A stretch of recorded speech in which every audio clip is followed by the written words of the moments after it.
Assalamualaikum warahmatullahi wabarakatuh. Perkenalkan, nama saya Muhammad Fadli Zahran dengan NPM 2208260115 pada blok respirasi, dan kali ini saya akan mempresentasikan mind map saya yang berjudul pneumonia. Dari definisi, pneumonia dapat kita artikan sebagai suatu peradangan parenkim paru distal yang menimbulkan konsolidasi jaringan paru dan gangguan pertukaran gas tempat. Dan dari segi jenis, pneumonia ini dibagi menjadi dua, ada yang pneumonia community dan ada pneumonia nosokomial. Untuk pneumonia yang community merupakan pneumonia yang terjadi akibat infeksi di luar rumah sakit.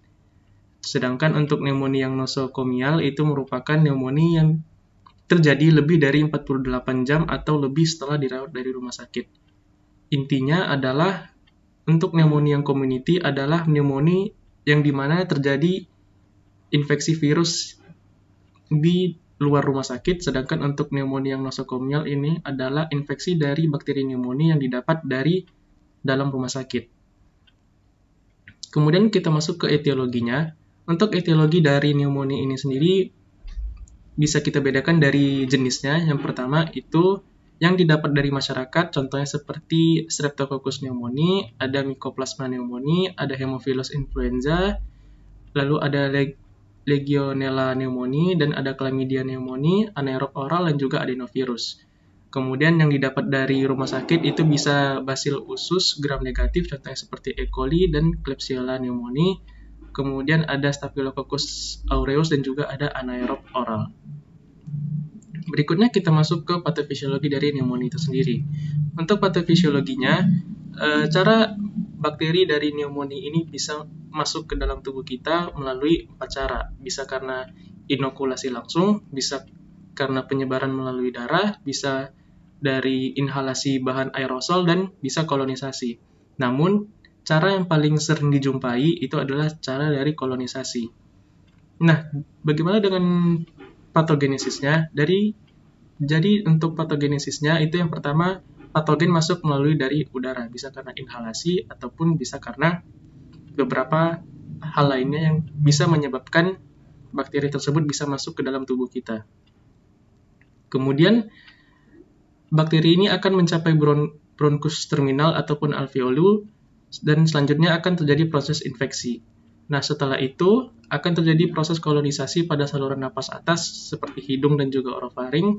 Kemudian akan terjadi aspirasi ke saluran napas bawah dan terjadi inokulasi mikroorganisme. Dan hal ini merupakan permulaan dari infeksi dari sebagian besar infeksi paru.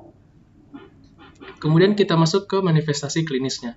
Untuk manifestasi klinis dari pneumonia ini sendiri terdiri dari beberapa gambaran. Pertama bisa demam, lalu ada menggigil, berkeringat, sakit dada karena pleuritis, bisa karena sesak, dan juga batuk. Baik itu batuknya yang non-produktif ataupun produktif, yang menghasilkan sputum berlendir, purulen, ataupun bercak darah.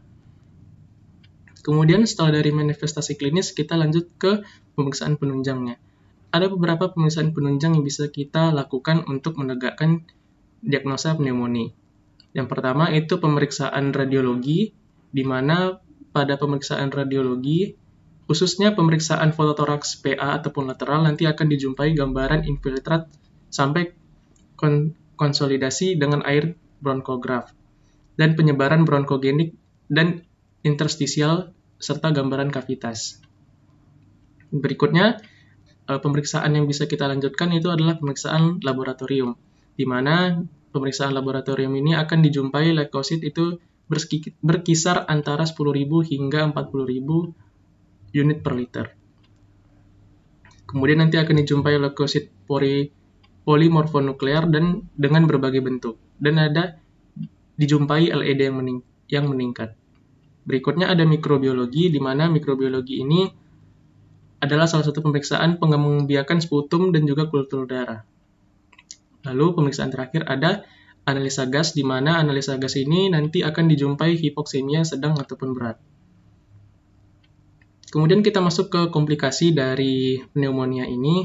Jadi ada beberapa komplikasi dari penyakit pneumonia ini. Yang pertama ada kesulitan bernafas, bisa karena evosi pleura, bisa karena abses paru, bisa karena bakteriemia 8 ataupun sepsis, dan juga bisa karena kegagalan organ maksudnya. Untuk yang bakterimia 8 ataupun sepsis ini terjadi ketika jika pasien bakteri yang menginfeksi paru masuk ke dalam aliran darah dan menyebar infeksi ke organ lain yang berpotensi menyebabkan kegagalan organ. Sedangkan untuk yang efusi pleura ini biasanya efusi pleuranya bersifat eksudatif dan sangat jarang dijumpai pada kasus pneumonia. Kemudian kita masuk ke tata laksana dari pneumonia. Ada beberapa tata laksana yang bisa kita berikan pada pasien yang pneumonia. Jadi ada 3 tipe pasien pneumonia. Yang pertama ada rawat jalan, ada rawat inap di ICU, dan juga ada rawat inap tidak di ICU.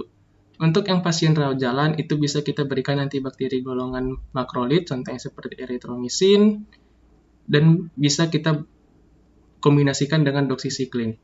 Kemudian untuk pasien dengan rawat inap di ICU itu bisa kita berikan obat antibiotik golongan beta-lactam, contohnya seperti cefotaxime, dan bisa kita kombinasikan dengan azithromycin atau fluoroquinolone respirasi. Lalu untuk pasien yang rawat inap tidak di ICU itu bisa kita berikan fluoroquinolone respirasi ataupun beta-lactam dan dicampuri ataupun dikombinasi dengan makrolid. Kemudian yang terakhir kita masuk ke pencegahan dari pneumonia. Untuk pencegahan dari penyakit pneumonia yang bisa kita lakukan itu ada 2. Yang pertama tentu saja pemberian vaksin influenza, di mana pemberian vaksin ini harus direkomendasikan diberikan secara berulang setelah lebih dari 2 tahun, dan tentu saja pemberian vaksin ini akan memberikan efek samping pada penerima vaksin tersebut. Contohnya seperti reaksi lokal dan juga reaksi yang jarang terjadi, yaitu reaksi hipersensitivitas tipe 3.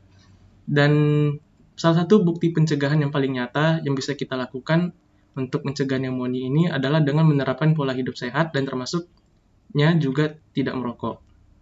Mungkin itu saja yang bisa saya sampaikan pada presentasi kali ini. Jika ada kekurangan saya mohon maaf. Saya akhiri. Assalamualaikum warahmatullahi wabarakatuh.